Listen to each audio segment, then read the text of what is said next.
Chris Brophy, musically obsessed. Chris Brophy, musically obsessed with vinyl CDs and cassettes. Chris Brophy, musically obsessed. Oh yeah!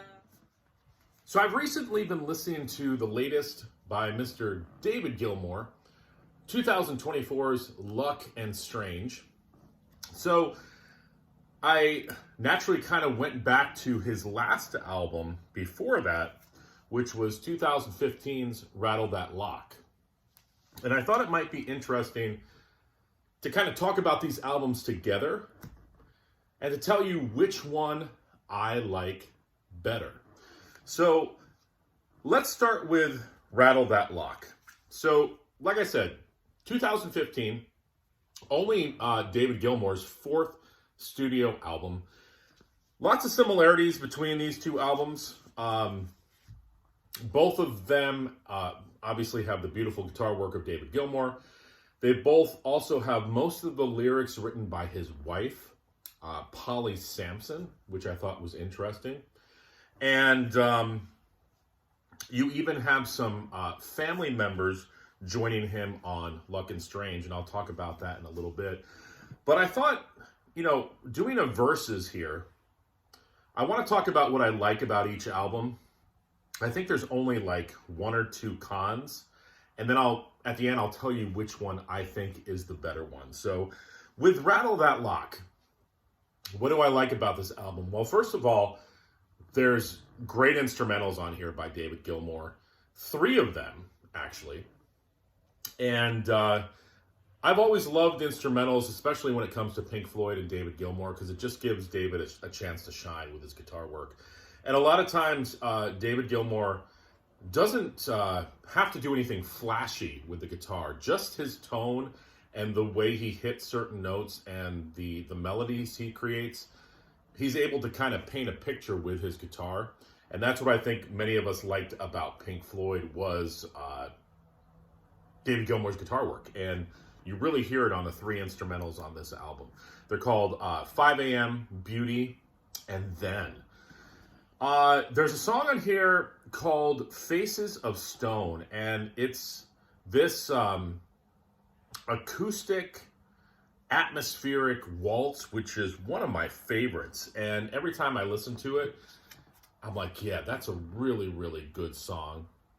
I also love the bluesy, barroom balladry of the tune, The Girl in the Yellow Dress.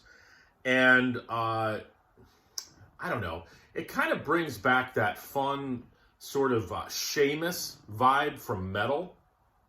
And I just love how David Gilmour taps into that kind of bluesy, almost like teetering on a drinking song. So check out the song The Girl in the Yellow Dress. Really like the instrumentation of that song as well. I don't really have any cons of this album. It's a mellow, atmospheric David Gilmour album. There are a couple songs that rock on here. Like I love the song Today and the title track. Those are the only 2 songs that really rock and kick you in the face. The other songs are just as good, just a little bit more mellow and melancholy, but great album overall. And then secondly, Luck and Strange, his latest, which he is calling his best album since Dark Side of the Moon. I don't know what you guys think about that. Some things I like about this. Well, you get a couple instrumentals on this album, only 2, Black Cat and Vita Brevis, which are, again, both great.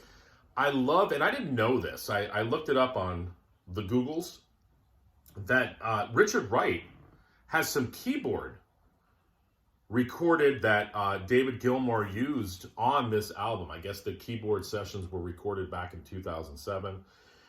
Saved them for this 2024 release.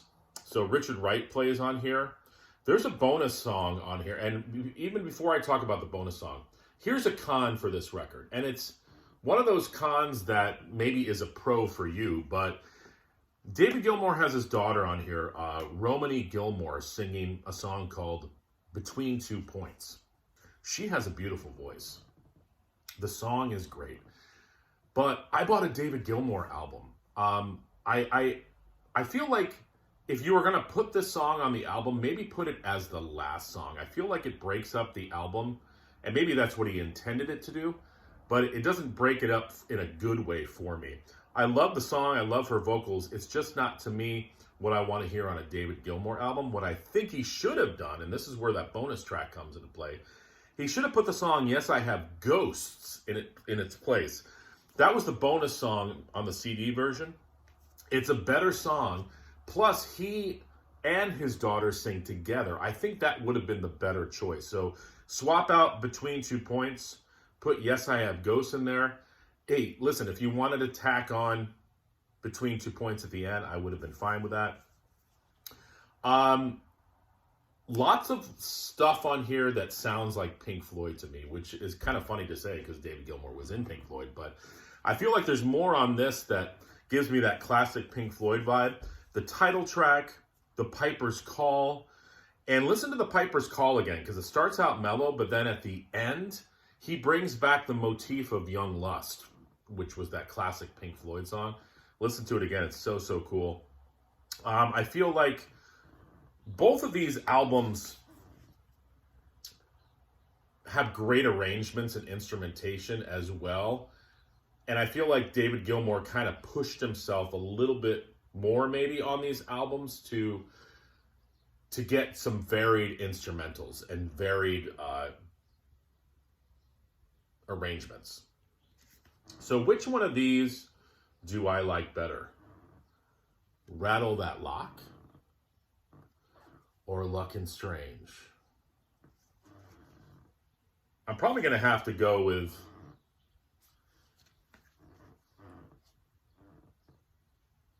no.